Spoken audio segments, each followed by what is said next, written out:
right, hold on, fuck that up. Red leather, yellow leather. Red leather, yellow leather. All right, everybody, welcome to Hair of the Dogcast, part of the Tokyo Beat Network. I am Tyler, and who do I got here with me? I'm Brad. We are part of the Tokyo Beat Podcast Network. We sure are, Brad. It's me, Dylan, and we're a part of the Tokyo Beat Podcast Network. Have we been to Tokyo? No. But we got the beat. Did I mention my name was Dylan? Dude, it is a good name. It has been a day. Dylan, there is something happening in your life, and it's called getting a bigger beard. And it's making me feel like you're joining my squad or something. When I think about it, I'm like, do I want to go that far? Is it too much to maintain? And I'm just letting it grow. I'm letting my hair turn into like a mad scientist thing. And I'm just seeing how gross I can get before someone divorces me. I like the vibe you're going for. The beard, I think, is at a good level right now. I think I'm going to keep it around here, maybe grow it a little bit down, but it's not going to get much bigger than this. I can't keep up with it. You're at the level of like an 80s leading man in a movie. Like you remember like the early 80s, they all had that level of beard. That's where you're at right now. Well, it's doing its job because people are saying, wow, you lost a lot of weight. And I keep saying like, it's just because I have a bigger beard. If you just had like a giant afro, it'd be like, dude, you look too skinny. Oh man. Yeah, exactly. But that's how it tends to go. And it's like my jawline's not any more defined than it was. That's the reason I had a beard in the first place. So it's like, I don't know, fuck it. Let's see what happens.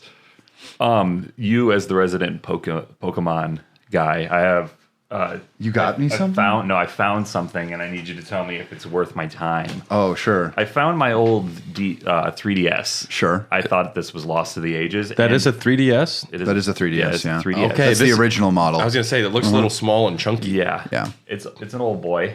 Okay. What about it? There is a game in it that I did not realize that I had, and it is a Pokemon game. Let's take a look. Make a prediction. What game is it? Pokemon Mystery Dungeon? Pokemon Sun. Is that worth it? Is that good? I like Pokemon Sun and Moon. As to what its worth is, not like money-wise, like my time to play. Oh, famously, I love the generation before this, and I love this generation. I did not like Sword and Shield or Sun and Moon all that much. It's fun. I haven't played one in like 10 years, so it has some of the best. It has some of the best starters in a long time. But if you had Ultra Sun or Ultra Moon, those are actually worth money, like big money. Damn, because they only produce so much. I was so excited when I found the 3DS this morning, and then that is an exciting find to find a game in it, and then it be a Pokemon game. I'm like, fucking hot dog. That's the name of the podcast. If you're bored, man, that's the great thing about Pokemon is that it was always meant to be kind of a pick up and play kind of thing because it was made for the Game Boy. And then the series has only just become that. Only now are we actually experiencing where Pokemon's like, no, this is a big experience and you should put a lot of time and effort into this. Yesterday, Carly, we're just like hanging out and she says, there's a couple packages out on the porch. And I said, I don't know what I ordered. And one of them was from this really nice guy named Ryan, and he sent us a bunch of fucking beer again. Right as soon as we got through all of the beer he sent, Carly's like, "We have the fridge back," and then I get this beautiful big package. So we have some beers from Ryan. We'll be drinking for a while. Next week's Christmas episode, we have some great Christmas beers. Sure, but the first one we have is from St. Arnold Brewing. St. Arnold is a patron saint of brewers, I guess. Oh, that's cool. And he's a hipster, it looks like, too. This is the rich and roasty French press Imperial Coffee Porter. You know, when I first saw it, I'm like, is that French onion soup flavored? I'm like, that's kind of odd, but I'd try it. Cheers, fellas. Cheers. It's a nice package. Thank you. The beer. I mean, you should put your pants back on, but but compliments to your package, Brad. Absolutely. Yeah. All right. Well, my voice is kind of shot from last night. What were you doing last night, Tyler? Screaming into a pillow? No, I was screaming. He was crying into a pillow. Sobbing, wailing. In the fetal position for about 2 hours. It's how I fall asleep. I mean, whatever helps. You do you. We support you. Absolutely. Brad and I went out to go see his favorite local Milwaukee artist and mine. Okay. And another band that was supposed to headline. The headliner was the not the greatest part, but the other bands were great. Yeah, Moonglow and Social Sig killed it. And they played Teenagers by My Chemical Romance. Yeah, Social Sig played a My Chemical Romance song, and Tyler visibly got turgid. Ooh. Yeah, his pants got tight, dude. Yeah. Whoa. I started jumping and screaming. I took a Snapchat of it, and I can hear myself in the Snapchat. That's how loud I was. Oh, man. So... I'd love to see us both at a Coheed show sometime. Oh, my God. That'd be so cool. I'd go with you. That'd Hell be nice, yeah. All right, well, let's jump into some news. How's about? It's been a while since we talked news. Yeah. And we'll blame Tom and Josh for that. Yeah, we can blame Tom and Josh. Also, I think everyone's kind of with me in saying that, like, talking about the same way that companies are bad every single week can sometimes just be a little bit annoying because you're just like, yep, that sucks, and you have to move on from it. And then also, like, every month there's another event where there's 10 new trailers and new games announced. Like, I guess we gotta fucking talk about it. Yeah. Well, luckily there's some news for this month, but we also have the Game Awards that we'll go over. Yeah, that's true. So starting off, we got the whole Doom controversy. Controversy. Damn. No, you're good, dude. Sean Connery. Indiana, what's the dog's name? You named The Penis Mightier. My plosives were coming through the microphone there. I could hear it well. la la. So, in a 14,000-word post, Doom Eternal's composer Mick Gordon accused ID Software's executive producer Marty Stratton of lying about the soundtrack's Rocky release. Yeah, we did talk about this at one point. We didn't really talk about it on an episode. We didn't? No, we had a rousing conversation on the Discord. Everyone should join our Discord if they can. Reality starts to blend. But I've read the whole 14,000 words. I read the majority of it, and then I read like a skimmed, like, what was those little yellow books you used to read instead of the book you actually had to read? Cliff Notes. Oh, I was going to say the yellow pages. It's got phone numbers in it. You remember when you were supposed to read like The King and I, and you went to the library and you got the awesome little yellow book that just explained it to you? Oh, yeah, I loved that. Yeah. Mm-hmm. I remember not reading The Grapes of Wrath, and I got a really good score. Thank God for You Cliff should Notes. have. I mean, Grapes of Wrath is a really good book, but... Yeah. I mean, I didn't read Wuthering Heights. Honestly, though, like or the Cliff Notes, I'm like, this was a great book. Truly. If you got the idea, it doesn't really matter. A lot happened to this family. A lot did happen to that family. They all died of, like, dust lung at some point. They got the dust lung. So Mick Gordon, the composer for Doom 2016 and a good chunk of Doom Eternal. Doom 2016, everyone calls that one of the greatest soundtracks of all time. Yeah, absolutely. Rightfully so. Mm-hmm. The 14,000 word thing. So there was a lot of things going wrong behind the scenes. And the way Mick Gordon explains it is he tried to reach out multiple times. He's like, there are deadlines. We haven't discussed like how much I need to make. Mm-hmm. We don't have any agreements for money. And he says, I want to do this. I want to make this happen. But I can't do stuff without contracts. And essentially just sounds like every step of the way he got the runaround a lot. A lot of like just put your head down and work sort of talk back from ID Software. But on November 9th, Mick Gordon put out that big statement, and essentially the big bullet points are he didn't hear about the final soundtrack. He didn't hear the final soundtrack until it was released. We're talking about the soundtrack that physical one that they released. Yes. He didn't hear it until it was done. Yeah. So that was kind of bad. So because they were selling pre-orders for this thing, and he says we don't have a soundtrack. He didn't know it was announced until it was advertised to the public. That's another point he made, that he wasn't even talked to before they said it was going to be coming out physically. It's a real big mess. Also, when he was making the soundtrack for Doom Eternal, he would just send them like rough drafts of what he was working on, not finished songs. He just wanted them to like see what was happening. Yeah. And they didn't even tell him what he was composing for a lot of the time. Like, I just make music. And so what they wound up doing, they agreed to pay him for a certain number of minutes of music. They took double that. They took all of his like rough drafts and they just like, fuck it, print it. They're in the game. They're not finished. That game, am I the only one here who's really played Doom Eternal? I played it for 20 minutes on Game Pass, and I'm I was bored. It didn't click for me. It didn't click. Yeah. I don't know. The platforming especially is just egregious. Yeah, but Mick Gordon was also offered a lot of money to just bite the bullet. You're going to have to fall on the grenade, say it was your fault and apologize, and we'll pay you. And he said, no, I won't be quiet. He claimed like a 6-figure sum just to stay quiet. And then he had to wait until like lawyers and everything said that he could put out a public statement. And that's what this was. And he wanted to make sure that it wasn't an attack. He feels like he is acting in self-defense by saying all this. And he truly is, though. I mean, like, I think anyone with a brain can understand kind of what's going on here. It's really bad. Yeah, it's the predatory nature of any of like these big artistic endeavors. Eventually some megalomaniacal person gets a hold of things, and if they have enough sway and power, they can kind of do whatever the hell they want. It's just so baffling that clearly Mick Gordon should be respected. Yeah. He wants to make his music. He's a big part of what made Doom 2016 memorable. Yeah. And you're Bethesda. You have money. Like, there's no reason you couldn't just negotiate. And Bethesda has came out since then and said, well, this is just one-sided argument. This is like, don't believe everything you read. And they're like, we're ready.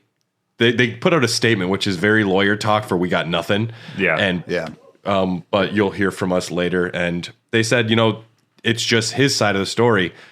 It's not. They made a Reddit post a long time ago where they pretty much just shoved him under the bus and said it was all his fault. So he's responding to them, not the other way around. Yeah, and he talks about that open letter that Stratton put in the Doom subreddit.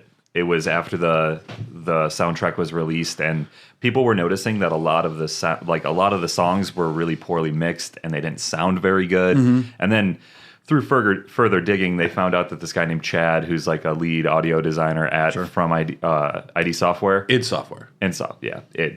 Thank you. Yeah. When you see the words, like I get it though. Like ID Discovery. Yeah. Yeah, and I honestly have done that quite a bit too. But it's id like ego, super ego. Son of a bitch. How long have I had? Like, I mean, we could have let you talk, like, just say it wrong forever, but we wanted to have your back. That's fine. Thank you. Yeah. So I stand in support. Don't write a letter against me. Fans noticed that Chad was credited on a lot of the songs that sounded bad, and then there was a little bit of backlash online, some harassment and attacks thrown his way. So that's what prompted Stratton to put out his lengthy open letter in the Doom subreddit. Basically, gamers being shitty. What? Yeah, who would have thought? But it was, in his mind, rushing to the defense of his lead audio designer and throwing Mick under the bus to save their own skins. Yep. It feels impulsive. I think that he kind of put that. I think it's easy. He felt it was easy to throw him under the bus, and I get the feeling that he's kind of a twat. I wonder if he had a little sociopathic. People in charge generally are. So. Well, yeah, he thought he could get away with it. Yeah. I think in the back of his mind, he was probably thinking like, all right, this is going to be the fall guy for it. If shit hits the fan, I'll offer him some money to shut up. Sure, yeah. And that's exactly what ended up happening. You just don't plan on Mick saying, no, fuck you, here's the truth, and, defending himself. Would you have taken the money, or would you have actually, like, done what he did? I think it takes a lot of courage because, frankly, like, I mean, I don't know, like, to let someone bash you for a bunch of money, to just let it happen is... It's a long-term game you're looking at here, too, because he wants his reputation is destroyed. Both professional and personal. Like, he said that both of them took a hit and that it's been a tough time for him since this all happened. He could probably sue for libel at this point. And maybe that's going to be coming down the line, but after reading it, because after the Bayonetta voice actress controversy, I always try and check myself, like, just wait, see what else comes out. But after reading that, if even half of what he wrote down is true and accurate, which he has all of the documents and things to back it up, then he's in the right, and Bethesda looks pretty fucking bad. Yeah, he's got receipts. He says he's got emails. He talks about a Skype call right before Stratton put out that open letter in the Doom subreddit. And I felt like that was one of the shittier parts because, I mean, he also says he wasn't paid for like 8 months during production. Yeah. So, like, that's bad. Really? The fact that deadlines were constantly messed up and moved around. Yeah. But he says that Stratton and himself had a long talk over a Skype call that got heated. And quoting Gordon in his post, he said, after spending some time chastising me for my lack of public support, he charged that the failure of the OST was entirely my fault. I shot back that it wasn't my decision to include 47 poorly edited tracks. I hadn't even heard the final album before release. He directly accused me of failing to take ownership and insisted I take full public responsibility. I countered that there was absolutely no way that I would take the fall for something I didn't do. He then goes on to say that they calmed things down by the end of the Skype call. Sure. And then it was within the next few days, Stratton posted that open letter in the Doom subreddit. And that's a coordinated attack. That's going to the heart of the fan base and throwing that man under the bus. Yeah. The most zealous people on the face of the planet are the ones you find in those Reddit pages. Yeah, he could have went to IGN or somebody and said something put else, an actual statement out, but instead he chose an avenue where he knew people were going to get their pitchforks and fangs to the neck. Yeah. I'm surprised we haven't heard more since then about this. I have a feeling there will be more. I have a feeling that there's some lawyery type shit going on behind the scenes. I agree. And I think they're both shutting up in order to kind of preserve what they have for a trial. I think that he has a really good case for libel based on the little I know about it. But it seems like when you purposefully go out of your way to destroy a man's reputation based on something that you probably fucked up the most at, it's just like, well, if you can prove that you damaged him financially through this, which I think they kind of can, it's, it's pretty cut and dry, and he'll probably make 5 times more than he actually would have made for the actual soundtrack. And he saves his reputation in the process too. And I have a feeling he'll get hired based off of it. He's a man of character. It's like the saying, if you aim for the king, don't miss. Like if you're going to take a dude down, you got to make sure he's dead. Yeah. You double tap. Yep. And Bethesda failed to do that. Bungie tried to do something similar with Marty O'Donnell, and they just fired him, and they said there's reasons, but he sued them, and he's still on the board for Bungie. He doesn't work there anymore, but he gets to come to the meetings and be like, all right, fuck you. And if you're gonna shoot someone, make sure if you're gonna Double tap. If you come for the king, make sure You don't miss. Don't miss. Yeah, treat your composers well. Yeah. Yeah, they're making good music most of the time. Well, and this is a huge fucking industry. Pay the fuckers. Pay people. They just pay them. Yeah. I mean, if you agree to pay them, just pay them. Yeah. You'd be surprised though. Hey, Reddit, just so you know, he's a poopy head, and it's his fault. I mean, go to r/share the Dogcast and let us know. I think Tom made that a long time ago. Did he? Yeah. Yeah. It's probably just evolved into a shady hot dog porn site or something, but Oh, God. Yeah. Can only imagine. It does sound a little puby, right? yeah. Hair of the Dogcast. Yeah, so that's been... It's curly. I'm sure we're going It's to hear... completely straight. It shoots out in all directions. Like a Gandalf wispy hair. Yeah. I'm sure we're going to hear more about this and coming up, but yeah, that was a big ass controversy that took up a lot of my time reading, because that's a lot of reading. Both posts, an open letter and the post was I didn't have the heart to. I just know that I know the bullet points, and based on just people's reaction, even in I read some of the Doom subreddit after that. It seems like people changed their tune after seeing this, and I feel like he had, like Brad said, he has receipts. He's got it all down the line. You don't provide that much evidence if you're the one in the wrong. Yeah, I could only imagine Stratton reading that post oh no. Like that Simpsons meme, I'm in danger. And it's like the Bayonetta actress to just come out and make giant claims, and all they have to say is, that is not true. We have receipts. It's oh, you're fucked now. Yep. It's just silly all around. It's just another case of people not wanting to pay other people. Yeah. And, it's delegation, right? When you're the man in the top, you can blame everything on the people below you. Classic move. And speaking of another person who potentially could be fucked, the co-creator of Sonic the Hedgehog has been arrested for alleged insider trading. Now Yuji Naka. this blew my mind because when I think of insider trading, Got to embezzle. I don't think of video games. Oh, fuck, the lawyers. Burn it, shred it, burn it, shred it. It's Chili Dog's money.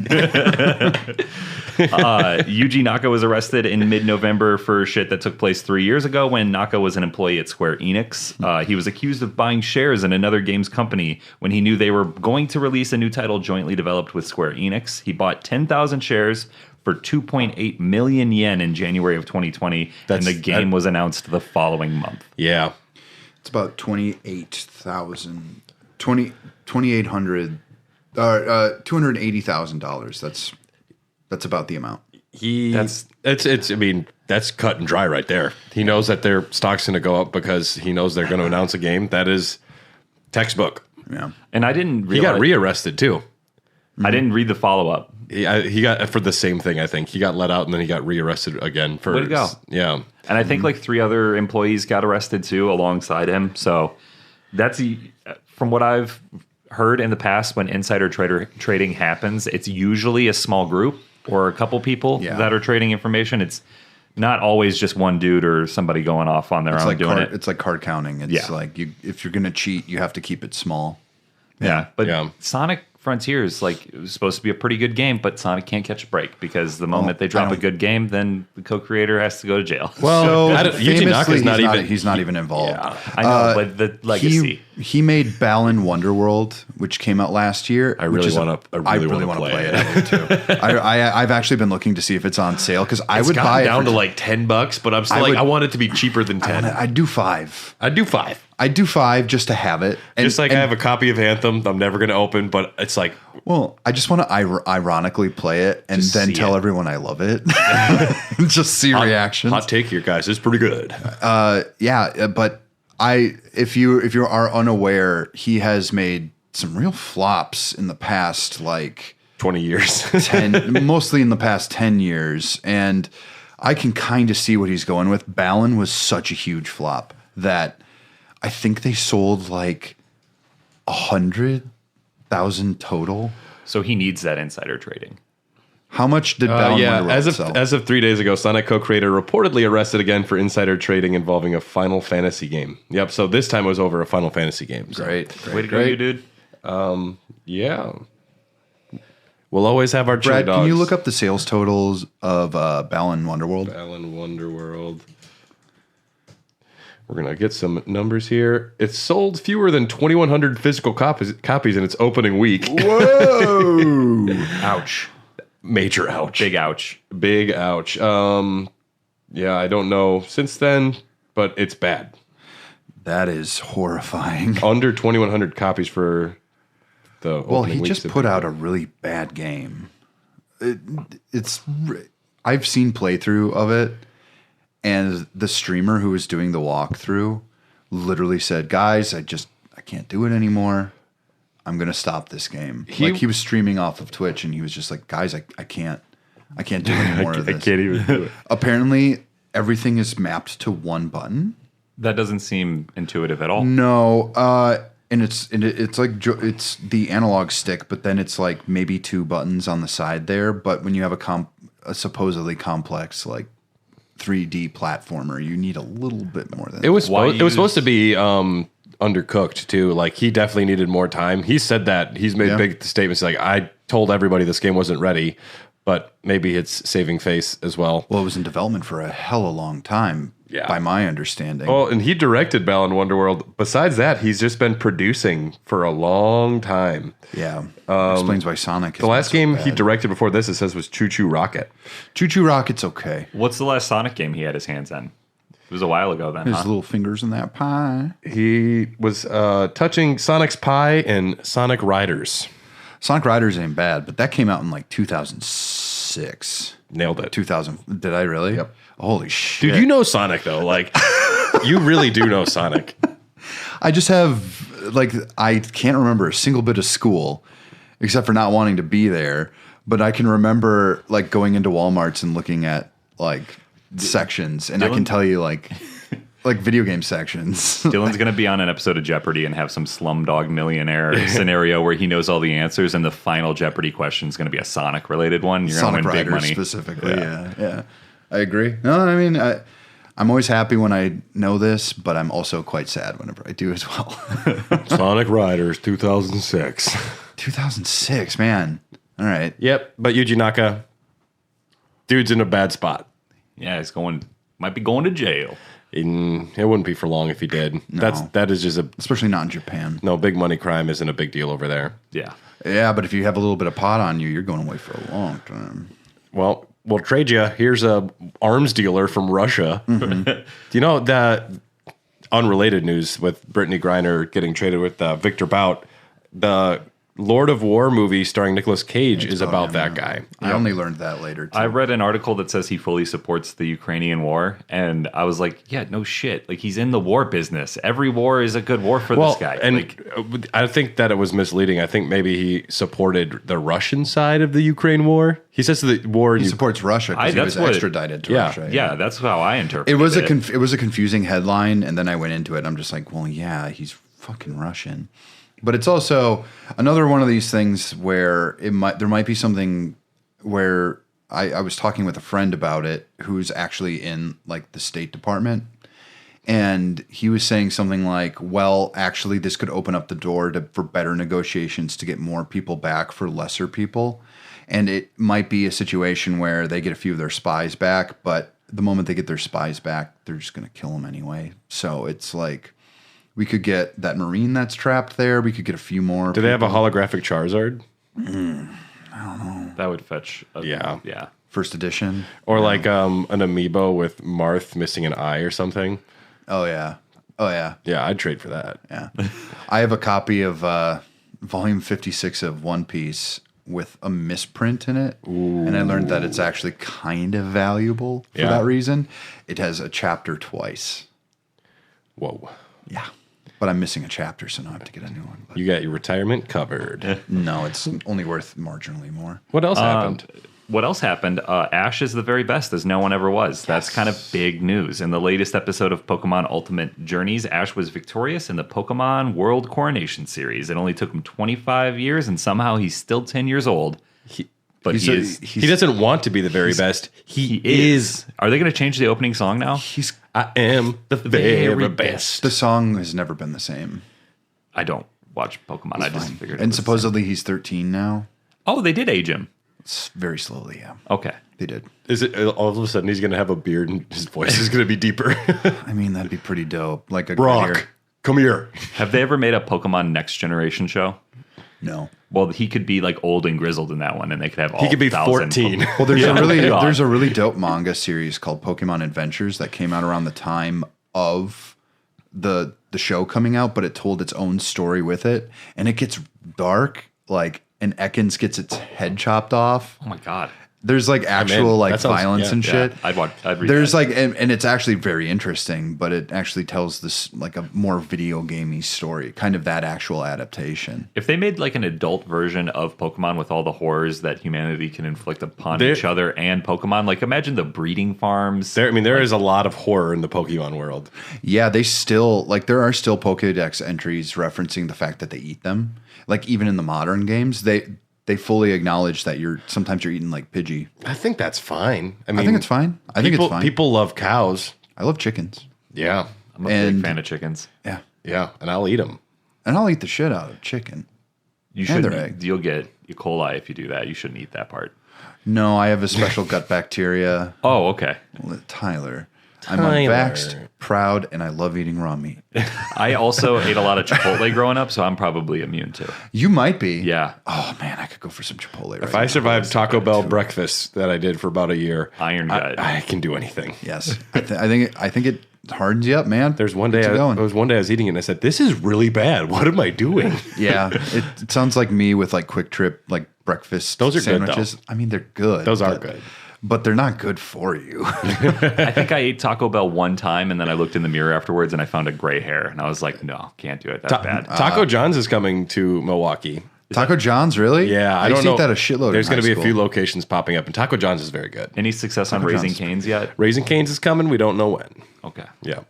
I see you got something. I got Raising Cane's wrapping paper. That's all I have left. That's it? Yeah. Oh, that's all you had left? I've wrapped everything.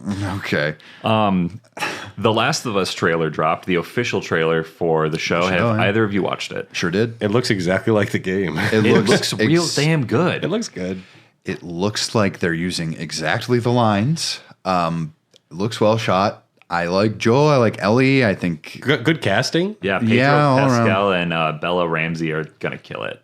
Yep. Also, I'll watch it, but I'm not excited. Well, the thing that I found really interesting is it looks like in just the first season, they're covering the bulk of the first game and the DLC Left Behind. Yeah. I saw a lot. Like, they go through the whole Riley. games. So if they have a multiple season run, we're going to cover both games pretty quickly. But how many times is Troy Baker making a cameo? Because he better. Oh, yeah. Well, it's confirmed that, he's going to play guitar. yeah, that's probably a safe We'll bet. talk about Death Stranding 2 later. Oh my god. Yeah. I was almost horny for that trailer. I was literally out. Not yet. Yeah. Yeah, we're going to get to it. Okay. God of War Ragnarok is a hit. It sold 5.1 million copies in its first week, making it God. the fastest selling first party PlayStation game ever. That figure is for both PS4 and PS5 copies from only the 9th to the 13th of That November. is- So in 3 days, You said 5.1 million? days. 5.1 million. 4 days. 4 days, yes. That means it sold 2,428 times more than Balan Wonderworld. Damn. That's the Mark II you got to beat. Yeah, okay. a successful I'm looking game. at my math. I think it did it right. Yeah, I think Yeah. so. It sounds right. I don't know. Yeah, that's really wild. I've heard a lot of things about this game, and having no frame of reference, it's really hard to talk about.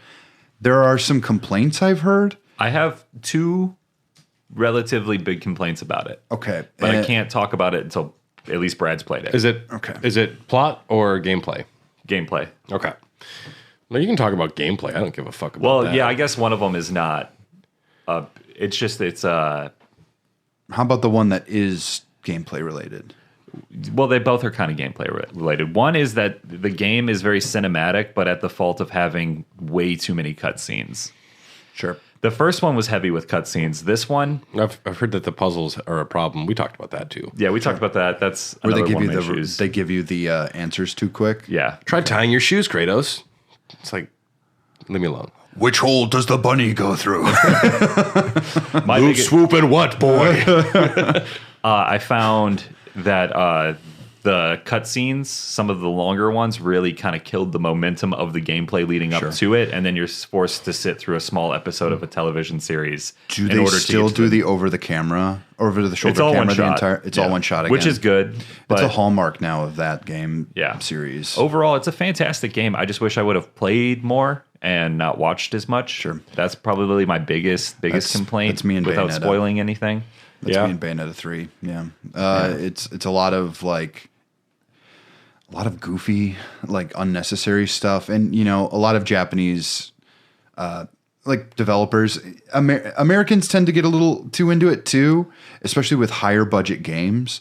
But in Japan, it'll literally be like, they'll spend like 5 minutes of people staring longingly at each other. And that'd be unacceptable in an American game. So but in what way were they extending too long? Is it just too much like exposition or? No, it's not pointless exposition. The story is very well told. It's just a lot of non-gameplay moments where the characters are finding something out or talking about something or something epic is happening a lot of times. You felt like they could have been Sorkening it a little bit where you're walking and talking instead of like stopping and seeing. There is a lot of walking talking. To quote Jakey, the problem that I'm going to have with this game, and I knew it because I played the first one, is Goopy Goblin Gamer Brain. Mm-hmm. On a second playthrough, I'm going to play New Game Plus, but the second playthrough is going to be way less fun. The first one with the mystery of not knowing what's coming next, I know I'm going to hit parts of this game where I'm like, oh, fuck, I got to do that thing again. That's how I felt with restarting Elden Ring. It's just like, oh man, I know least- exactly what to do, but At least you can skip cutscenes on your next playthrough. That's true. Yeah. I mean, Do you want to know? they don't let you? Well, The first time? no, you try. you wouldn't want to your yeah. first try. Right. Do you want to know how long the cutscenes are? The total runtime of all the cutscenes? Because I know. I'm guessing In a game that averages what? How many hours? No, you okay? Yeah. What was your total? I play? beat the game in 36, 37 hours. You make a prediction. I'll go over under. I'm gonna say 4 hours and 30 minutes. I'm saying over. I'm saying there's more than that. I'm just going to double check that I'm not speaking out of my ass. Okay, that's fine. I'm Tyler's butt. Does somebody have a breath mint? Do you remember that Adult Swim show, Assy McGee? No. It's about an ass who's a detective. I'm not joking. I was just doing Ace Ventura when he talks out of his butt to piss off Tone Loc. Yeah. 3.5.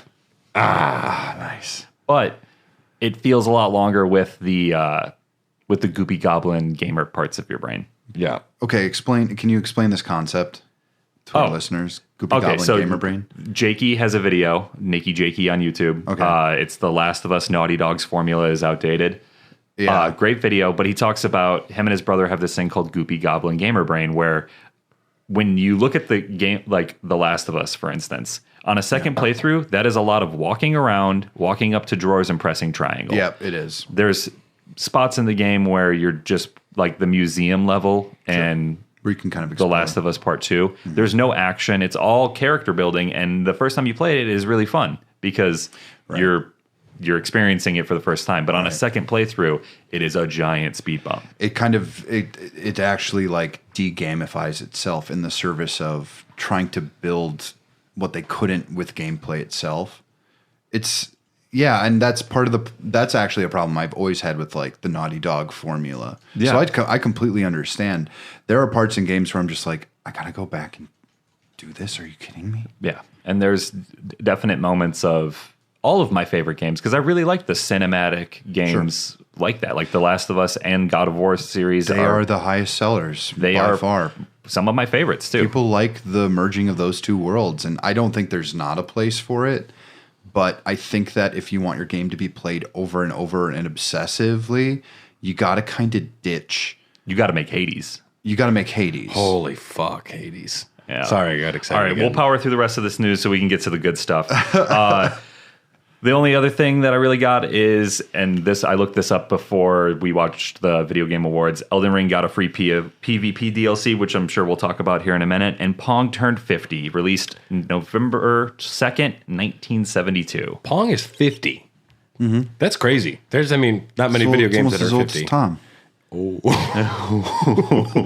Had to put it in there. Tom, he's not even listening. Tom's old. Tell him I said so. Yeah, happy birthday to Pong. That is cool. 50 years is a long time and makes me feel old. What a genius game. Like, it's still a video game that's fun. Yeah, no cutscenes to sit through, no goopy goblin gamer brain. You can just bounce that shit back and forth. Yeah, exactly. It's tennis. Get it? Whoa, I never thought of it like that. Oh, shit.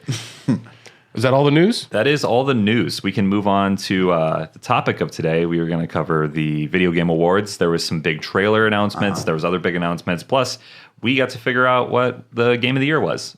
And we also got to see a dude play a flute real good. And horn? And Bill Clinton. Flute, I think. Oh, my God, the Bill Clinton thing. Oh, boy. But let's start at the top. The top? Like, what, one Game of the Year? I don't know. No, let's start, at the beginning.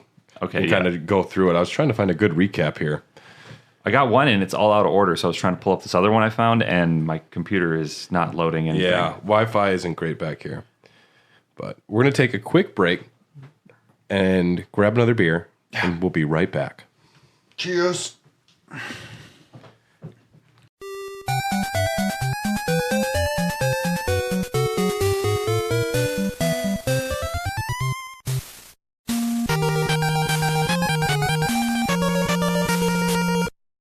And I solve space-related crimes like... How did you become a opened the space airlock. detective? I was kind of recruited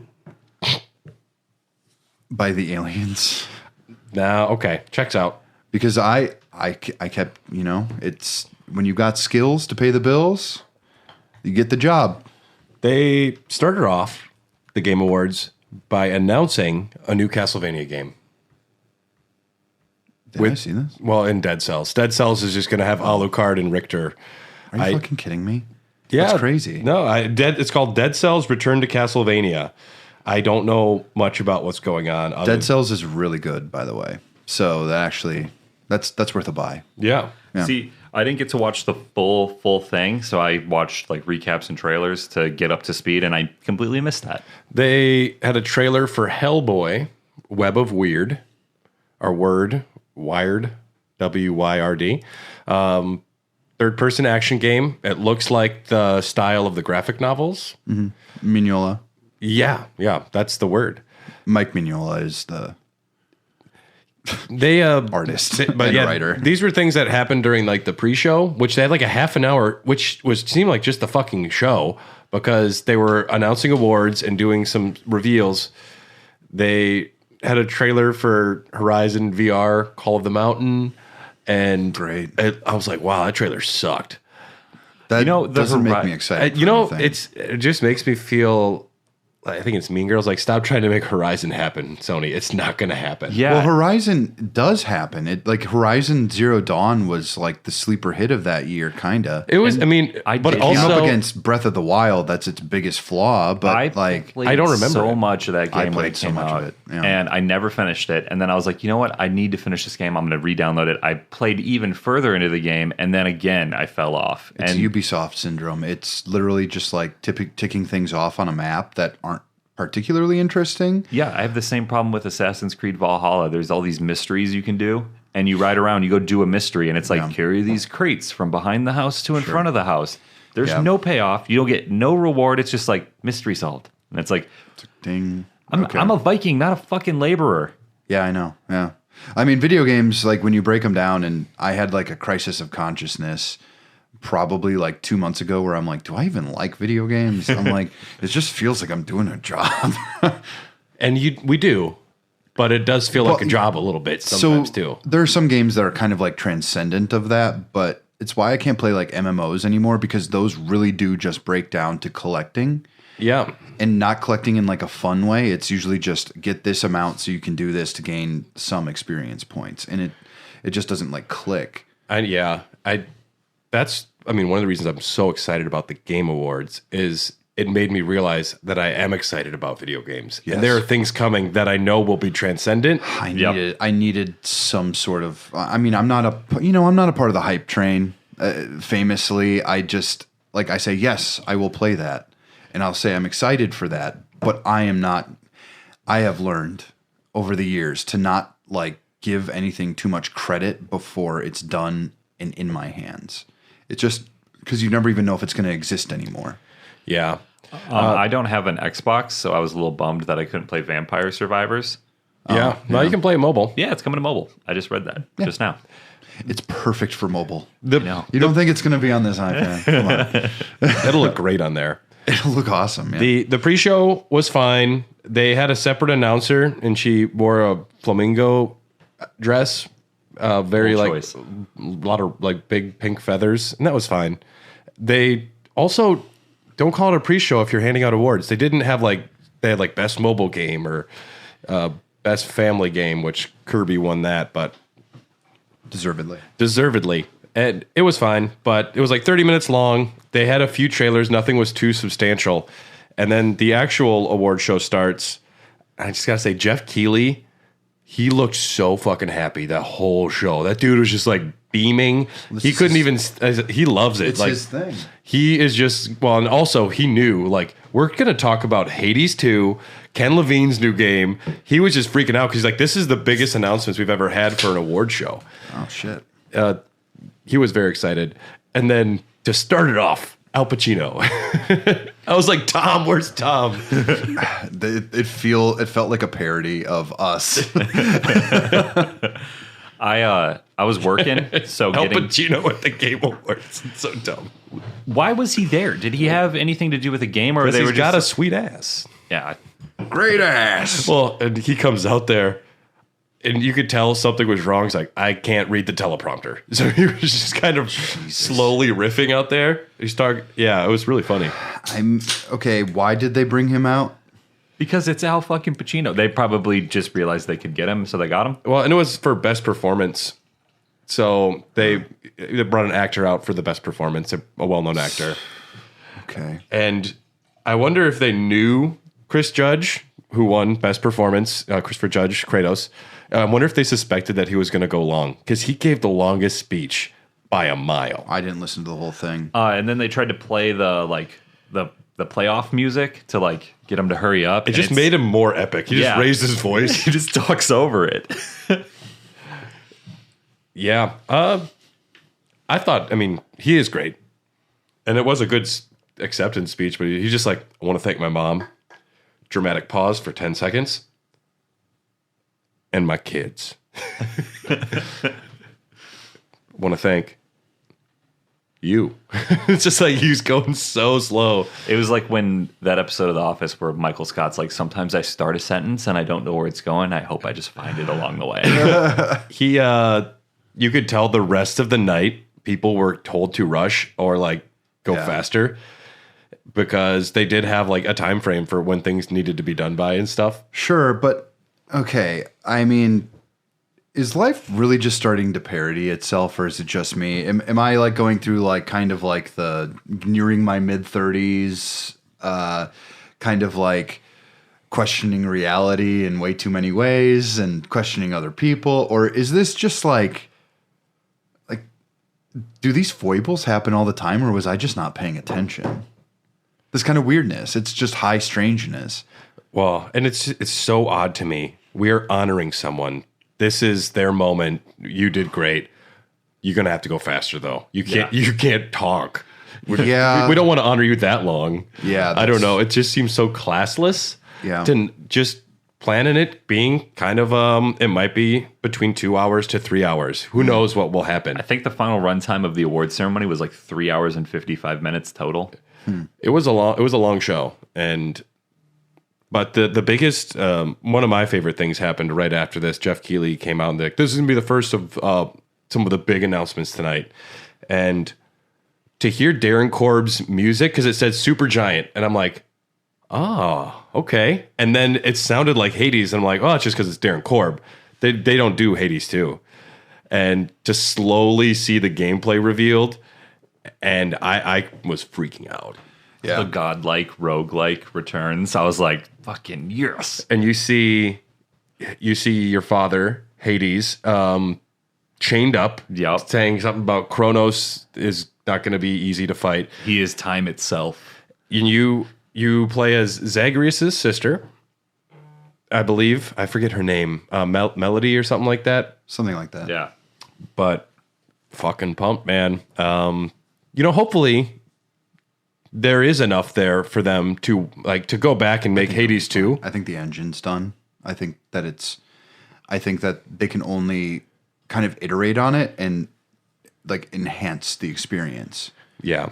Because they've already got like the idea, like the core elements of it down like completely flat. It's an arcade roguelike arena kind of battler. That's all you really have. And we've used the analogy of like a game, the first one being the skeleton, despite it being really good, the next one's always better. I feel like I think they nailed it though. The first time they did, like, they talk about a perfect product. I wouldn't change anything about Hades. It's not a skeleton. It's like a marble statue. Like it is because they took the time, and I'm happy that they're doing that again. Where there is well, don't imagine making something better. Imagining something of the same caliber running parallel. Yeah, like don't think of it as like the next thing, because honestly, it just sounds like it is Hades 2. It is Hades 2. Yes, it is a sequel, but it's also like, hey, this really worked for us and our team loved making it. Let's kind of make it again. Like that's really what I'm feeling, because development time, I believe this started development in 2017, the first Hades. Then it was released in 2020 officially, even though it was on early access for a long time. For so long. And apparently that early access was rough. Like pretty, like fun, but pretty rough. Miles was played through all of early access. Yeah. Yeah. Yeah, he said they didn't even have like the character cards. It would just be like a figure with a question mark.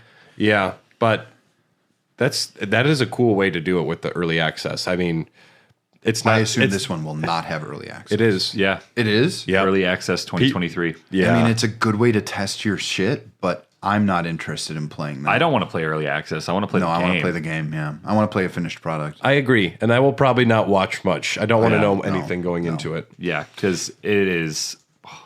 I did not expect that. When I was at work, I yelled. I was like, woo. I did a little Mario Wahoo. I was like, hell yeah. Peak Pandemic, that was my game. I played it on the Switch for probably over 100 hours. And it got me through it a little bit. Like, I thought the game was just so stellar and interesting. And to the point where when you guys started playing it, I'm like, I get it. I've been there.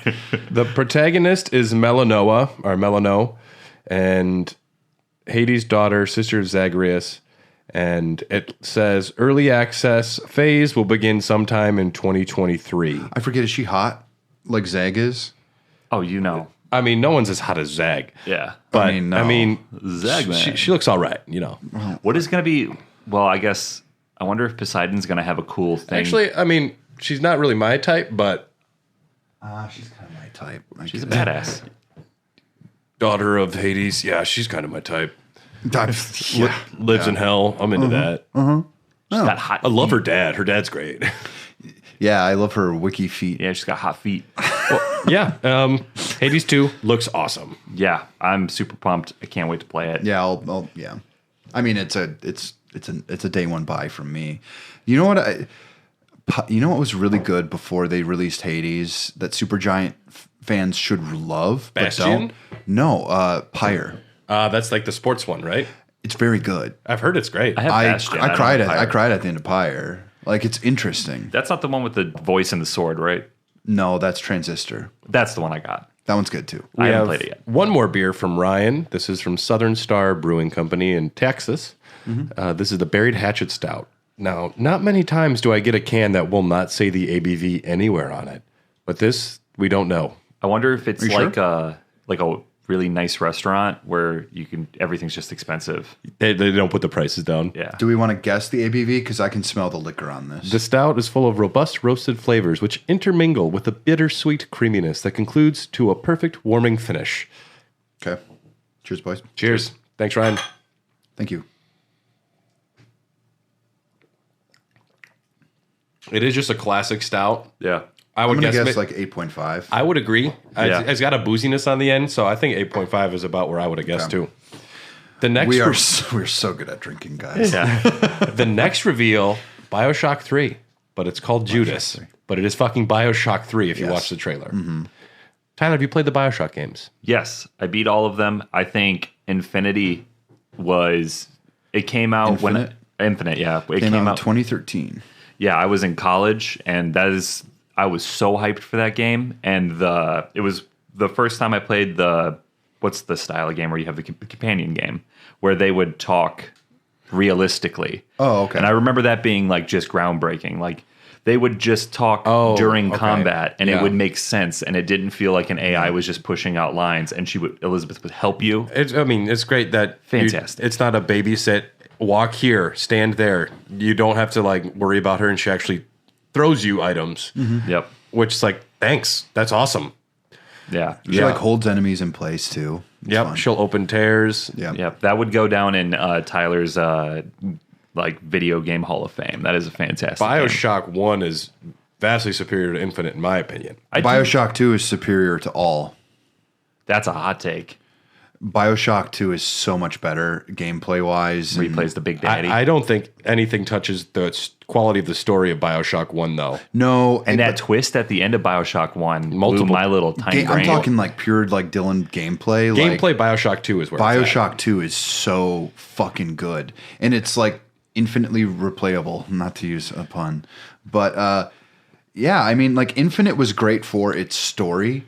I actually liked the story of Infinite quite a bit. And the change from going at the bottom of the ocean to up in the sky, I thought was really awesome. I think that they were so good at, choosing the location, doing the design, and just that first moment where they have that song, "Will the Circle Be Unbroken?" and you arrive there. That moment's so good. The rest of the game can be shit. Getting launched up there, and then you hear the barbershop quartet sing "God Only Knows." God only knows what I'd be. So good. And the gameplay isn't perfect, but BioShock Infinite's a special game. Well, it also involves like alternate realities, which is some of my favorite shit until Marvel made me hate it. Ken Levine, though, is back with Judas. Flame shoot from your hands. It's space themed, which I predicted the next BioShock game would be in outer space because there are NPCs in BioShock Infinite that say, "You hear we're going to the moon next," and I'm like, he's dropping hints in there. But this isn't going to be a 2K game, is it? It's not. It's from his new company, so it's not really a BioShock game. It's not a BioShock game, but it will have all of the gameplay and themes of BioShock. And what is a BioShock game other than Lighthouse? A lighthouse, a unique tale on politics and philosophy. Sure, are going to be cooked into the core idea of the game. I'm excited for it, sure. I'm also we don't know anything yet. And Ken Levine didn't have a great... he hasn't had a good past decade. People that work with him don't have fond things to say about him. But he is the creator that will punish everybody to get the product he needs. And I understand, but there's also a level of humanity that I think sometimes is lost. I think if you treat people well and you let them work at their own pace, they tend to do better. And there's a reason that Kojima, everyone fucking loves Kojima. Because he's like, okay, yeah, go home. Yep. He's like, yeah, if you're sick, go home. Like, did you see Morbius? Did you see Morbius? It's yeah. Like, Kojima, enough about Morbius. He's like, oh, you're sick? Oh, it's fine. It's all right. He still got Death Stranding released very quickly without his own engine. He had to make a new engine for a video game. And then he released Death Stranding, which, to be fair, took a bit, but he got it done. Well, it's just a testament. And it's one of my favorite games of all time. Oh, man. But it's also just a testament of, like, if you treat your employees well, they will work harder. Yeah. Everyone loves Kojima. He's just such a cool dude. I haven't heard one bad employee reference towards him. So it seems to me like the closest bad thing anybody's ever said about him was that he tried to assassinate somebody, and that wasn't even him. Yeah. It's true. Maybe it was. Did you see the trailer for the Bayonetta prequel? No. You didn't see the Bayonetta prequel trailer? Okay, this is going to be a live viewing. I'll pull it up here. Yeah. Is it a game? It is a game. It is in a different style. It is not there. I don't think there's any trains. I can't confirm. Well, but I am pulling it up here. It seems like you can't go back from trains. Oh, is this the DLC? No, it's a game. This is Bayonetta 3. It's part of the trailer. Okay. Oh. Okay, cool. I can't turn back now. I'm going to be a witch someday, mother. Oh, this looks dumb. Oh no, this looks really fucking dumb. You have to play as Tsuretsa as a little girl? Oh no. Oh. Do you want to see the rest? No, No, Dylan, your words were, "This looks fucking dumb." Will you play it? How much does it cost? Probably, I'm guessing it's for the Switch, so it'll probably be at least $40. Unless it's maybe like one of those downloadable games. Maybe it won't get physical until limited run makes you pay $80. Look, I like playing as a strong, sexy, confident woman. You don't want to play as an awkward teen discovering her witch powers? She's like 10. I don't want to play as a 10-year-old little girl. You play enough of those games and where the artsy fartsy style, which is obviously what they're going for. Yeah. They're trying to do some artsy style thing that kind of makes you rethink things. I think Bayonetta 1 is actually a really great origin story for Bayonetta. So I don't know. I'll probably fucking play it. When you said Bayonetta Origins, I was like, oh, they're actually doing something? Before she entered her casket and slept for 300 years. There was a new trailer for Suicide Squad, Kill the Justice League, which I like Rocksteady. I'm curious about it. The trailer was very good. No gameplay. That first trailer was pretty nice. But it had a pretty good reveal, right? Yes. Do you know what the reveal was? Was it Batman? Batman, the Arkham Batman is in the game. Hell yeah. And it was him like stalking them. And they're like, it's okay. He doesn't kill people. And Batman throws a body and it steps forward and it's Kevin Conroy's final performance as Batman. And the end of the trailer was thanks, Kevin, or something like that, like in memory of Kevin Conroy. Holy shit. But yeah, to have the last legendary performance for Batman, it was a big reveal. And I'm cautiously optimistic for Suicide Squad Kill the Justice League. It can't be worse than Gotham Knights. Well, listen, I would play this with you guys, and only if I could play with you guys. Who and gets not to be randos. Captain Boomerang, though, is what I want to know. Well, I want to be King Shark. You do want to be King Shark. Yes. Okay. You're Harley Quinn. Fuck, I knew you were going to say that. I'll be Captain. No, you can be Deadshot or. You could be Deadshot, yeah. I'll be. I might fuck with Harley Quinn. Who knows? She's I imagine. just a therapist with a bat who knows gymnastics. I still don't understand. What's her why Harley powers? Quinn She is did a thing. gymnastics in school. That's pretty much it. Her superpower is Stockholm Syndrome, duh. Yeah. She survived making a movie with Jared Leto, which is pretty good. Props to her. And then made her own movie afterwards. Yeah. Which was actually a lot better. Yeah, it wasn't Have you seen bad. Birds of Prey? Yeah, it was pretty good. It was okay. I really enjoyed it, but Well, when your first performance is like in a movie that's just a steaming fucking giant pile of dog shit with no redeemable quality I'll say whatsoever. this, apparently the original script was quite good. That's what I heard because it was from the director of Training Day, right? Yeah. And he said the studio got involved. I think David it was after Ayers. Deadpool was so comedic. They were like, we can't make it this dark. We need to make the jokes. Well, here's the thing too. They also said that after that first trailer where they had just a bunch of like Guardians of the Galaxy style like dropping of old nostalgic music in it, they're like, we got to put this all throughout the Yeah, and the soundtrack of that game in the very beginning is like 7 different songs in a 3-minute span, and like they're all On the mainstream like pop hits and like shit you hear on the radio. It immediately pulled me out of the film. Killer Croc comes out and it's like Born on the Bayou. And one of the only funny parts of the movie, probably. Well, frankly, I don't think the movie's as bad as people say, but I also think it is still trash. I think I've come to a point in my life where I just watch movies and I'm just like, yeah, all right. I just saw a bunch of visuals. If you can distract me with visuals, you can kind of get me going with anything. Oh, I was Well, distracted. that's why Harley Quinn was in that movie. That's why I watched it. I was very distracted with those visuals. Peak Margot Robbie. Yeah. Star Wars Jedi Survivor. Love it. They gave him facial hair. A little bit. I didn't play I played the original for like maybe an hour and thought it looked fine, but I just didn't keep playing. It is a very good Souls-like. Really? Yeah. I didn't know it was a Souls-like. It's a Souls-like. It was fun, but I lost interest fairly quickly and put it down. I loved the exploration. I loved kind of the way they push it into the canon. It actually makes sense. The characters are really interesting. It's all about grief and building from that grief. It's good. I've been meaning to go back and give it another shot. Give it past the first planet. So maybe I didn't play long enough. I'm also I'm not a big Star Wars fan. In fact, I would go out to say that I This is am the not a best. Star Wars fan. I dislike it. This is Souls-like in the way that the parry system is very near to Bloodborne. So it doesn't exist. So it does exist. Parrying is easy in Bloodborne. What are you talking I about? just make that joke. Parry a boss once or twice. It's fun. It's fun. I know so much more than you do about Bloodborne, but I know nothing about Dark Souls.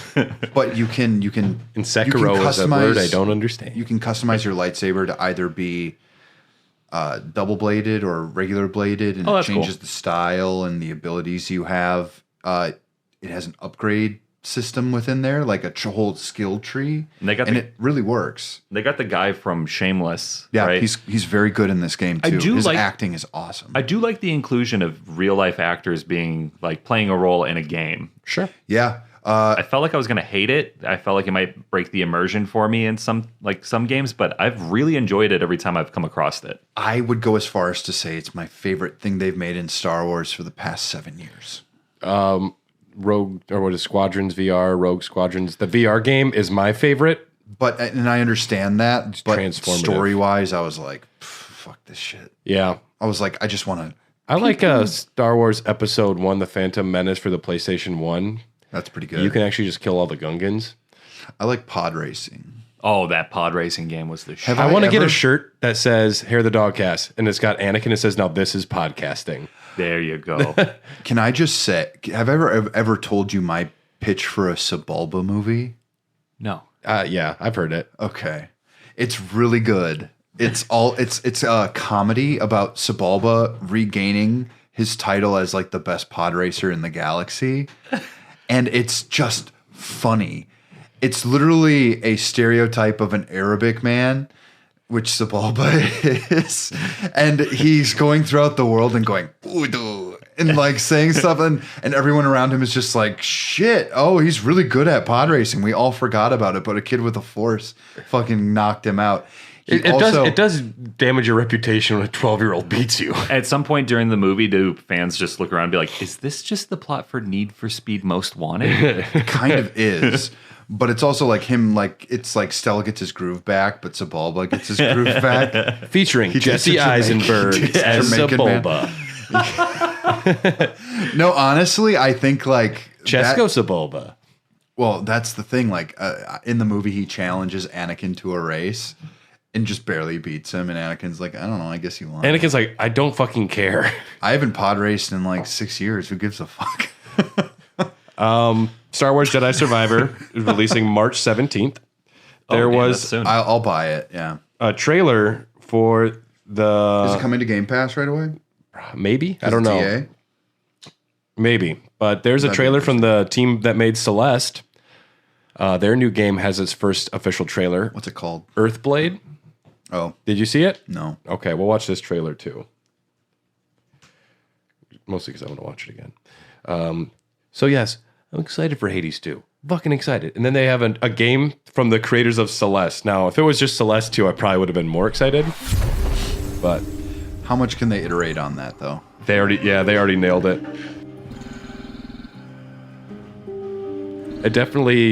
I hear the soundtrack like Celeste right away.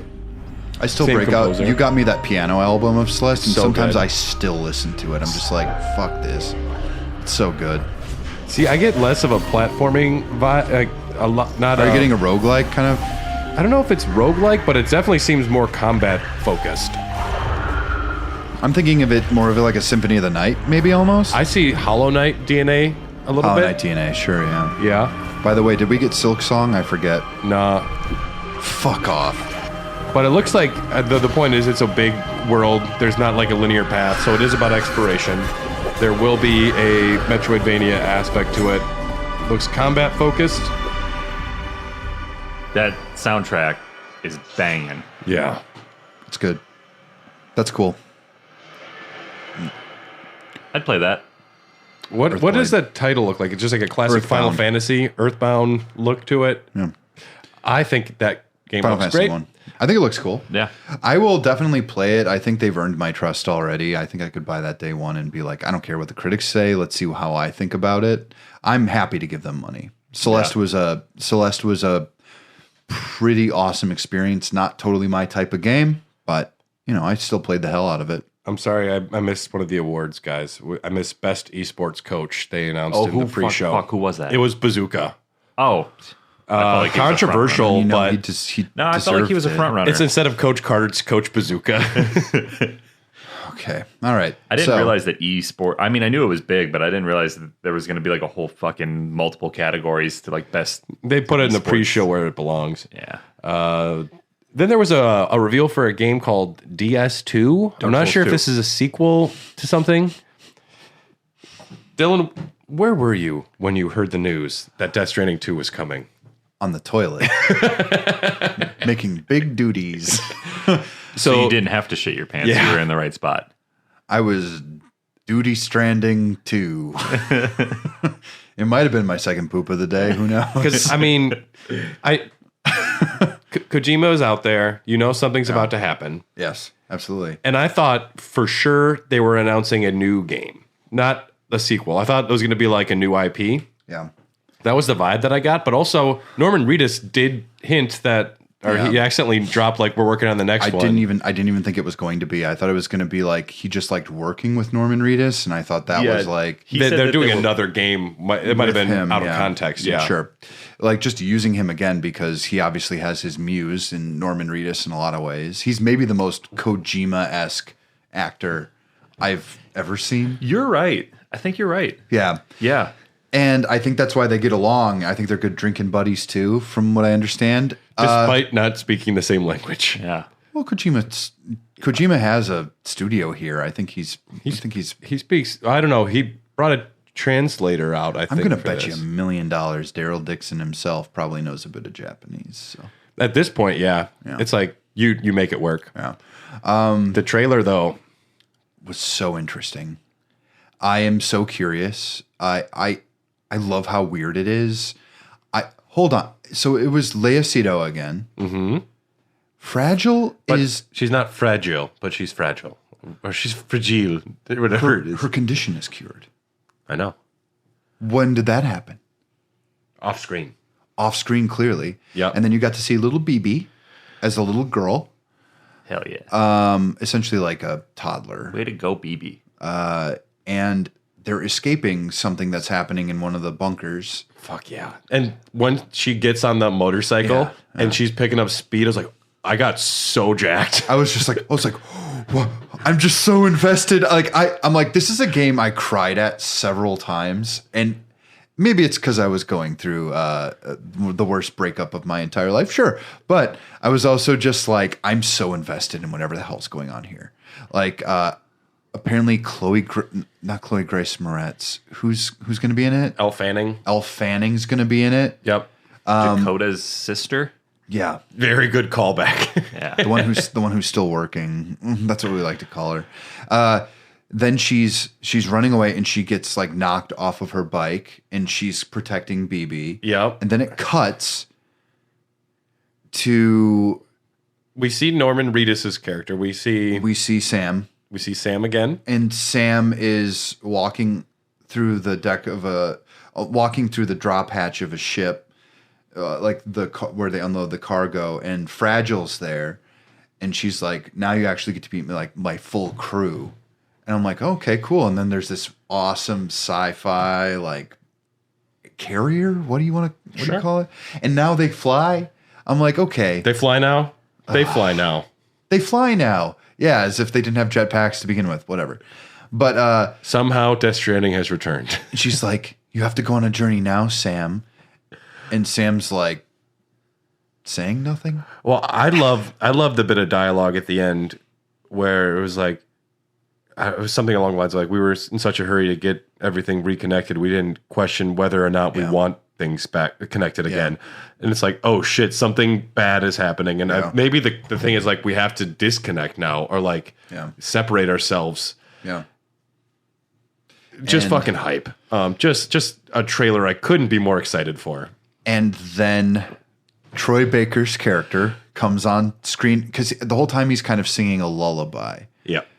And he kind of has this like motion sensing keytar thing. He has a fucking guitar in the trailer. He has a guitar. He is the meme. Psychotic.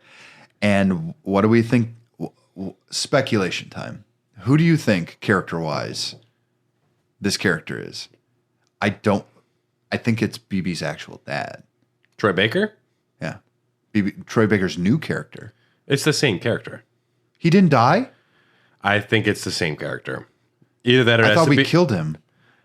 It's this. Well, it's his same face. No, he's removing the mask, and it didn't show what the mask was. We saw Troy Baker's face, and the other one, yeah. Yeah, no, it's Troy Baker. I think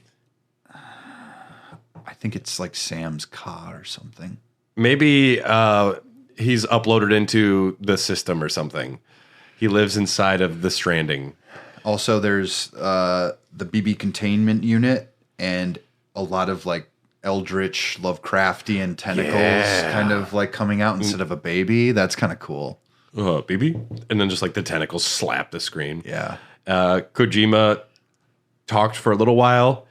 He said, I had to rewrite the game because I didn't want to predict the future again or something like that, which was hilarious.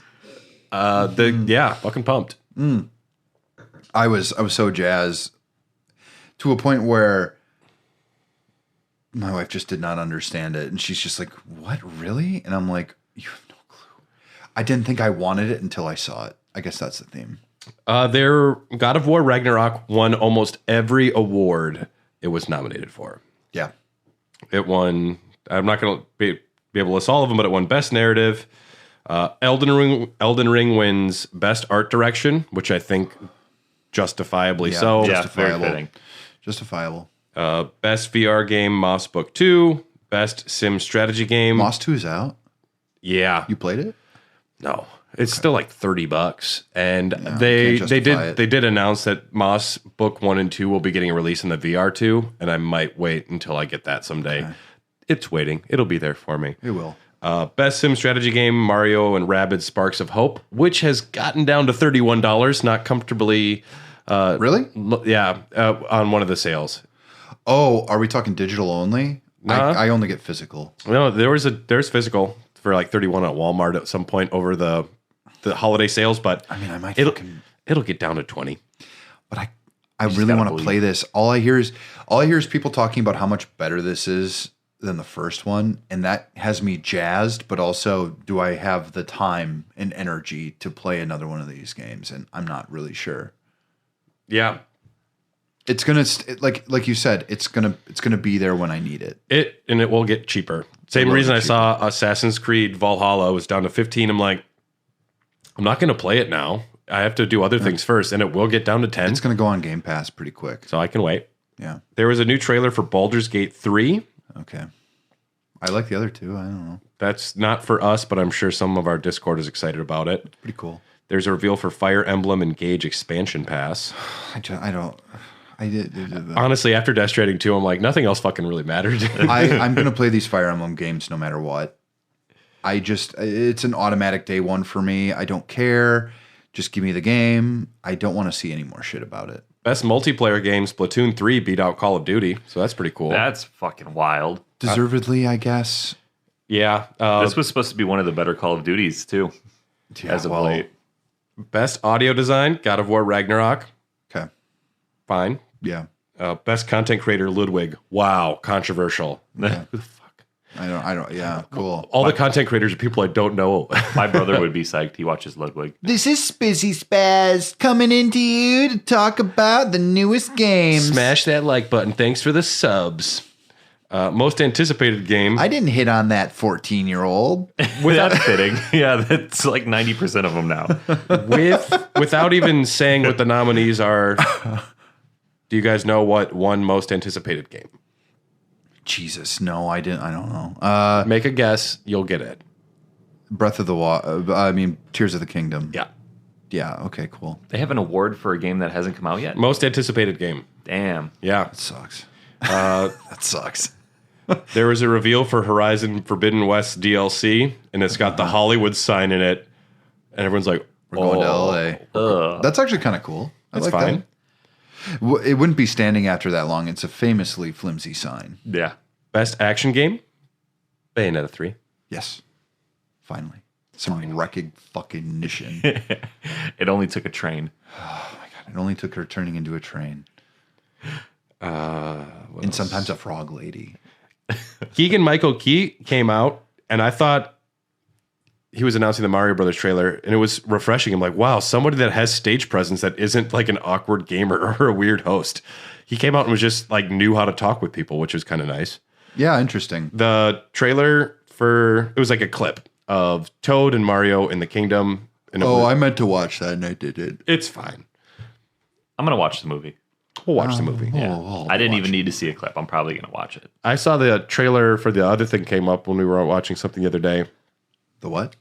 For the regular trailer, the first trailer. Sure, I like that one. Jack Black is fucking good as Bowser. Yeah, he is. He is going to crush that role.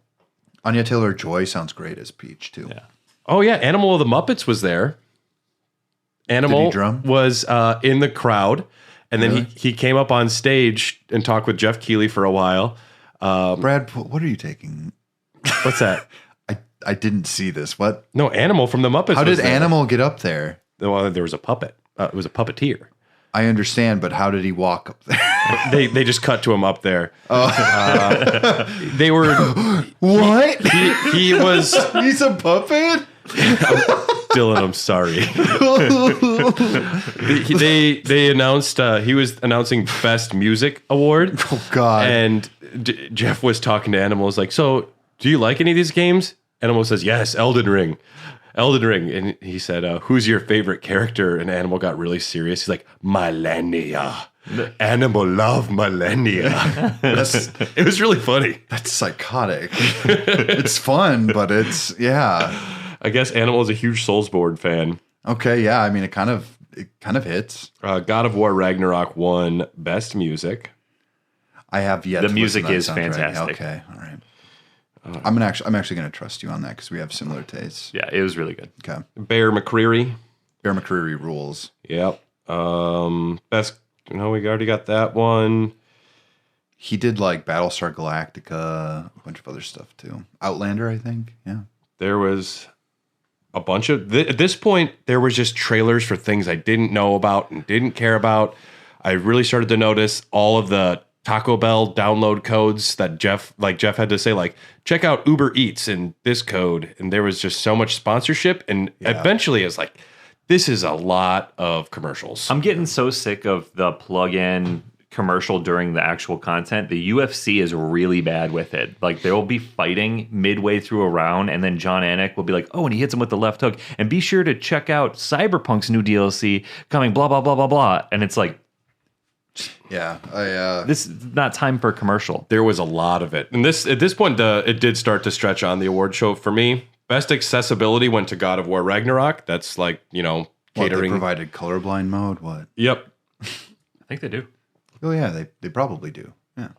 They brought out I can't imagine what do they mean by how accessible it is? accessibility. It's something for disabilities or people. No, I know, but I'm wondering like alters the character models to be bright, unmissable colors. I think it's for people that have problems, vision problems, issues, sure. tracking Okay, things. That's an interesting innovation. I like that. I think there probably was another game that probably should have won Best Accessibility, but God of War was on a tear. They brought out Michael Madsen to announce his new game, Crime Boss Rocky City, which it looks like Vice City, looks like a Grand Theft Auto, but we were talking about celebrity actors, and this one featured Danny Trejo, Danny Glover, Michael Madsen, and Chuck Norris is in the game. So it looks like they're going to just heavily bank on names, and the gameplay might not be good. Yeah, that's alarming. No, it sounds like they got a lot of handshake deals, and then they came to roost. Yeah. Yep, we want your likeness, and that'll sell the game. They didn't show gameplay really, but I like Danny Trejo as much as the next guy, but I am not banking He on signs him up for a lot. selling shit. He signs up for a lot. My favorite thing he's done is Con Air, and that was 1990. I like Machete. Danny Trejo is fine in Harold and Kumar Christmas. Oh, I've never seen that one. He was also in Far Cry Is that 6. the one if after I- Gun to- unless Danny I- Trejo's in everything. Yeah, He's good. He might have been in Far Cry 6, or maybe I was just having a fever dream. He might have been. Best takes anything. role playing game goes to Elden Ring. Yeah. I mean, this year, I guess. I guess like Live Alive was on there. There was a few other RPGs that I Live think Alive is fantastic, but it's outdated. Did Plague Tale Requiem get any love? it got nominated for a few things. It didn't win anything. That's a shame. Player's Voice. This was controversial because this is one where everyone just got to vote, and it was Elden Ring and God of War back and forth, and then the Sonic kids came on and just destroyed the vote. Frontiers got it? No. Geoff Keighley says, after we removed all of the bots, the winner was Genshin Impact. So somebody was like spamming votes with bots for Sonic Frontiers. I just love the Sonic fan base. All right, they're wonderfully fucking weird. So I have to play Genshin Impact just to see what this fucking thing is. I've heard it's fun. I've heard it's cool. I just really don't want to do it. I don't know if I have like the It's a strength mobile of, game, right? I'd rather play it on a system. Play it on that. I'm not going to play it on my iPad. You think I'm going to sully my iPad with that. I do have a Shantae game on there. That's not sullying. Best indie goes to Stray. Fine. Yeah. Best action adventure game, God of War Ragnarok. I played a little bit of Stray. I want to play it. I played it on a Steam Deck, Okay. and it was fun. I think, It's a walking simulator with a cat. I played 2 hours and what's I was not to like, love? cool. I mean, but honestly, there are like stumbling robots with really cool animations. It looked great. I was like, yeah, I'd love to play it. Can't do it. We are getting near the end here. Perfect. Best game direction, Elden Ring. I think that's probably a good That's call. fair. That's fine. That there's a lot going on there. Yeah, then there I was a agree. reveal for Cyberpunk 2077 DLC called Phantom Liberty. The big reveal, Idris Elba is in the game. Yep. Oh, great. I'm down with it. You might know him as Knuckles from Sonic 2. I think he's been in a few other things, but... And then there was a trailer from Software. They announced a new game. Armored Core 6. The trailer looks fucking great. You ever played the Armored Core games? No. I have. I think Dylan said with an air of superiority. A wink and a nod and a wry grin. No, yeah, I'm excited as shit. The last one I played was actually 4. The last one I played was 4 on the Xbox 360. And it is balls to the wall fun. It is technical and weird and obtuse. But once you get the hang of it, I'm excited for it. you're a mech. You're in this mech and you're just fucking buildings up like wanton destruction. It is so good. There was a leaker like 4 months ago who said a number of things that have been later to be confirmed is real. He said that he has played. He played Armored Core 6. He was shown 2 30-second trailers. Sure. And they wanted like his feedback. And he said that the boss battles somehow reminded him of Souls games. Like you start off the boss battle from like a distance and like you get closer and it turns into like more of a melee based like mech fight. Ooh, I like that.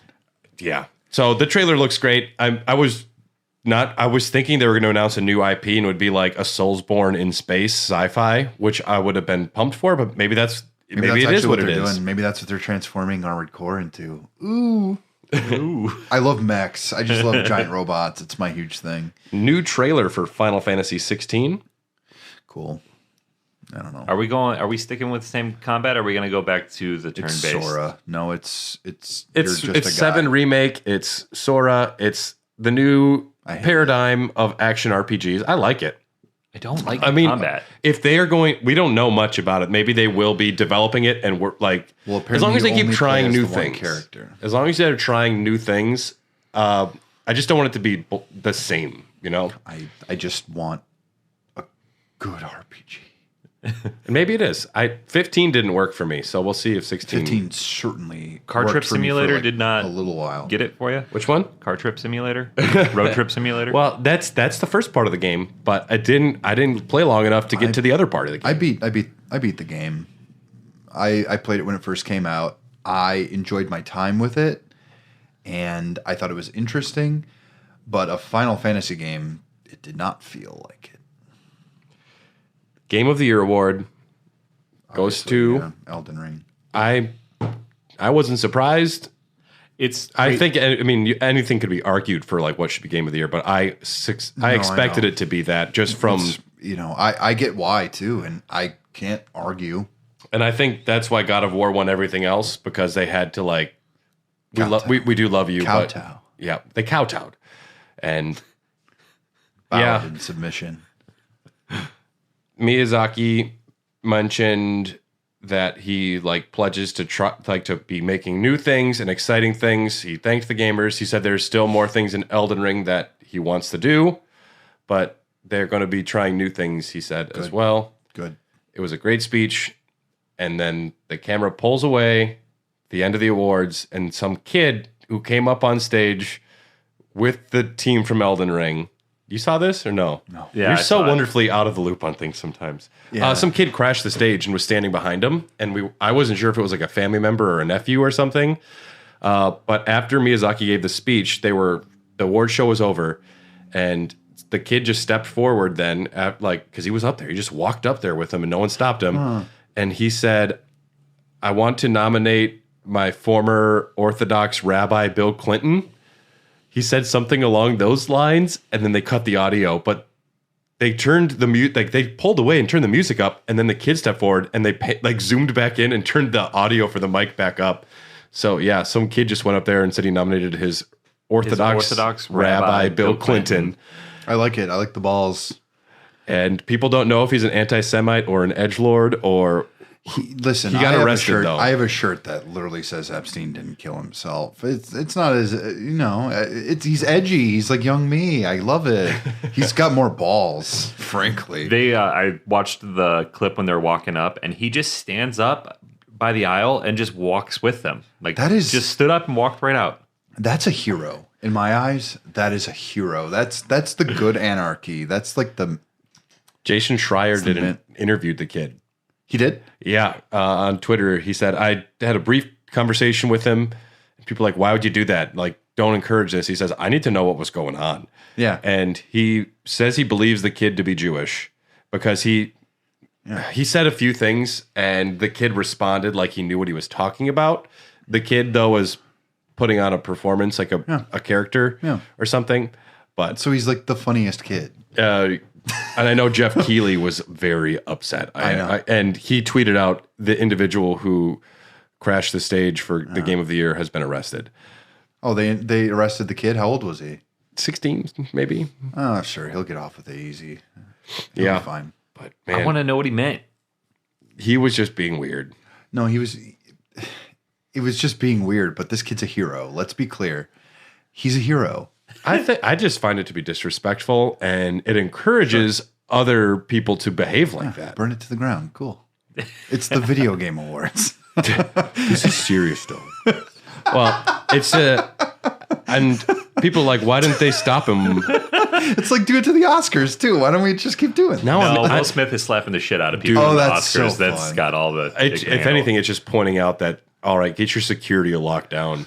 Well, the fact that that kid got yeah. on stage means something went wrong. But but the fact that this kid was so like just like on the nose, like he could just do it. It's like I work for Cintas, and every time I wear a Cintas uniform, nobody questions wherever I am.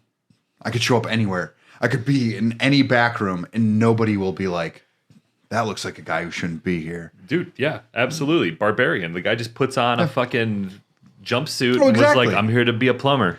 No, exactly. As someone who has pushed around a dolly and carried a clipboard, you can go anywhere. You can Yeah. go anywhere. There was a video years ago on YouTube of like two guys who wore like high Those vis high vests vis- yeah, and yeah, carried yeah. a ladder. Yeah, and and then they got in everywhere. They just get TVs for free. Yeah, they're like, oh, we got to go. And they're like, all right, go right through. I mean, if I were a criminal, and I'm not, prove it. I would just keep wearing my Cintas uniform and be like, all right. No. I wouldn't. To be clear to my employers, if they are somehow listening to this, I would not steal from a customer. I just wouldn't steal from anyone. But, no, I want to see it at the Oscars now. I want to see it at the Golden Globes, the Emmys. There was a lot of good memes made already. BET People have already Music modded. Awards. People have modded Elden Ring to include Bill Clinton as a character now, so that's Oh, great. that fucking rules. Dude, they move fast. Oh yeah, they're ready. We'll talk about it being like a metatextual game in the way that we were talking about last week. That's what it is now. Yeah, I think the Game Awards was a pretty awesome. Do we think Bill event. Clinton's a Jewish rabbi? I mean, I don't know much about the guy. I But did not have Meshuggahs with that woman. there you go. A little on the nose, Brad, but I like it. What's Meshuggah mean? It's like Michigas. It's like Oh, okay. Why didn't you say so? we should look this up before we even say anything. Meshuggah. Highlight of the whole award show to me was Hades 2, then Death Stranding 2. Here we go. Hades 2 is definitely mine. Hades 2 is what I'm most yeah, excited for. yeah, Death yeah. Stranding 2 will be probably something that'll have a longer effect on me, but yeah, some big reveals. I thought Yeah. a lot of cool things won. I don't think anything got robbed. I think it was fine. It was pretty good. I'd give it an A+ for Death Stranding 2 and Hades 2. Imagine a world where Elden Ring wasn't released this year. God of War just wins everything. Yeah. It just would have swept. And imagine if God of War wasn't released as well. Then we don't know. Then Bayonetta. Sounds- I don't think Bayonetta would win those things though. It's great, but it's more niche. Sonic Frontiers wins everything. Maybe. in that timeline. Sugar means nonsense, silliness, craziness, garbage. It's derogatory. I if did you not wanna have know. nonsense garbage with that woman. A jackass. She gave me a blowjob. It's not the same. What's Michigas? It's Michigan. It's Anyone north of else here. have anything they want to say about the Game Awards? Yeah, I really enjoyed the trailers. I was never going to watch the full ceremony. I just don't have the mental fortitude to do that. I just don't like award ceremonies in general. I think they're stupid.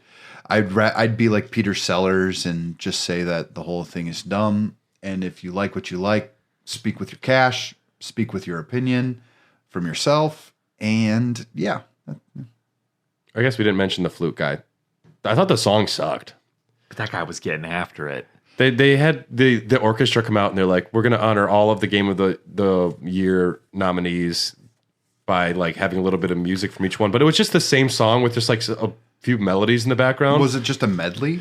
It was like a medley, but it didn't even sound like any of the music because it was just like the same like drum beat going through the whole thing. And that then sucks. it really wasn't that good. But there's a flute player that got down pretty hard. Yeah, he was going it. He was going good. I heard about the flute player. Yeah. We're going to have a brief discussion on Doggies After Dark about whatever the fuck we want because that is our Patreon exclusive bonus show. Here the Dogcast exists because of people like you. Thanks for listening. If you have questions or thoughts about this episode or anything at all, reach out to us on Twitter at HotDogcast, Facebook and Instagram at Hair the Dogcast. You can email us if you want at hairthedogcast@gmail.com. If you want access to bonus episodes, our after show, exclusive podcasts, access to our Discord, which is a fucking awesome place. Check out patreon.com/hairthedogcast. Ton of fun. A big welcome to our newest executive producer, Jordan Elizabeth. She just joined us at the $10 range. Jordan Elizabeth Hoff. Yep. We appreciate you. So thanks to our executive producers, Ryan Christianick, Tyler Keller, Kip, Brian Ward, and Jordan Elizabeth Hoff. We're part of the Tokyo Beat Podcast Network. Once there will be more announcements on that soon, but stay tuned. She has notes. And in a week, next week, we celebrate Christmas with a very Kirby Christmas. I can't wait for that one. I love Kirby. He's a weirdo. Almost an it. Yeah. Technically a man. I want to I want to talk about it, but we Boy. won't yet. I have a week to get a Switch and play Kirby. That's scary. You don't have a Switch? No. No, there's a lot of Kirby games. We're going to talk about. It's going to be pretty relaxed. You have a episode. PC. You have a PC though. You could not steal them. It belongs in a museum. Thanks, everybody. We'll see you next time. I could lend you my my SNES. Classic.